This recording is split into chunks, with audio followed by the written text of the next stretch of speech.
সবাইকে স্বাগতম Bubun YouTube channel থেকে। আমি ফারজানা শারমিন। আজকে আপনাদের মজার একটা বিষয় দেখাবো, যেটা হচ্ছে এখন হচ্ছে যেটা সবচেয়ে ভাইরাল বিষয় বলতে বোঝাচ্ছি, যেগুলি হচ্ছে এখন হচ্ছে সবাই হচ্ছে হ্যান্ডমেড চুড়ি অনেক পছন্দ করে, এবং হ্যান্ডমেড চুড়িকে কিভাবে ডেকোরেশন করা যায় বা কীভাবে চুড়ির ভাঁজ দেওয়া যায় সেই জিনিসটা আমরা আজকে দেখাবো।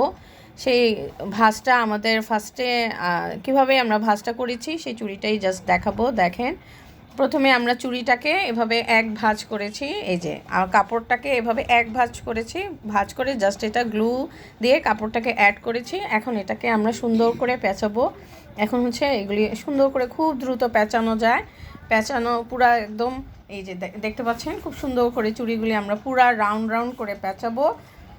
রাউন্ড করে পেঁচানোর পরে চুড়িটার শেষ ফিনিশিং আমাদের কীভাবে হবে সেই জিনিসটাই আমরা দেখাবো। এই যে আমি আগে থেকে কিছু চুড়ি পেঁচিয়ে রাখছিলাম যাতে দেখতে আপনাদের করতে বা দেখতে সুবিধা হয়। এরপরে হচ্ছে চুড়িটা আমরা পুরোটা পেঁচানোর পর শেষ ফিনিশিংটা কীভাবে করতে হয় সেটা দেখাই দিব। পুরা আস্তে আস্তে জিনিসটাকে চাপ দিয়ে একটা রাউন্ড করার পর দ্বিতীয় রাউন্ডে আরেকটু চাপ দিতে হবে, চাপ দিয়ে পেঁচাতে হবে।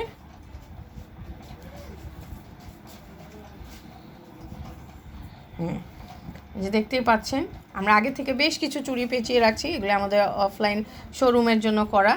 জাস্ট ভাবলাম যে আরেকটা ভিডিও করে দিই, যারা আমাদের সাবস্ক্রাইবার আছেন তাদের যেন সুবিধা হয় এই জিনিসটা। সে চুড়ি পেঁচিয়ে বিভিন্ন ধরনের ডিজাইন করা যায়। আজকে আমরা শুধু দেখাবো কীভাবে চুড়ি পেঁচাতে হয়, ডিজাইনটা আমরা সামনে আরেকবার দেখাবো।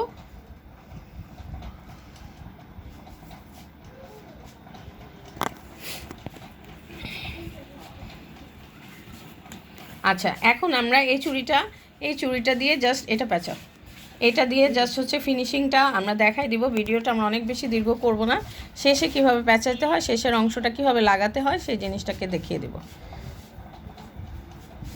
এই আচ্ছা, আমরা এখানে একটা জিনিস বলে নিই, আমরা হচ্ছে B6000 গ্লু ইউজ করেছি। আপনারা B6000 গ্লুটা ইউজ করলে সবচেয়ে বেশি বেটার হবে। এই যে দেখেন, শেষের অংশটা আমরা জাস্ট দুইটা ভাঁজ দিয়ে আস্তে করে ভিতরের দিকে নিয়ে আমরা হচ্ছে এই জিনিসটাকে পেঁচায় দিব। হ্যাঁ, B6000 গ্লুটা খুব দ্রুত লেগে যায়।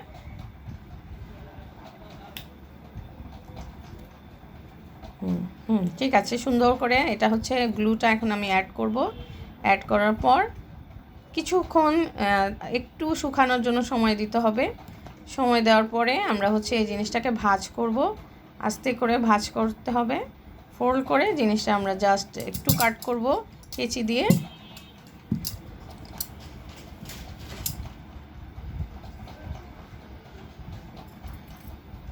হ্যাঁ, সুন্দর করে যতটুকু আমরা ফোল্ড করব ঠিক অতটুকু অংশে গ্লু লাগানোর পর ওই সেম প্রসেসে আরেকটু আবার গ্লু লাগাবো ওই কাপড়ে।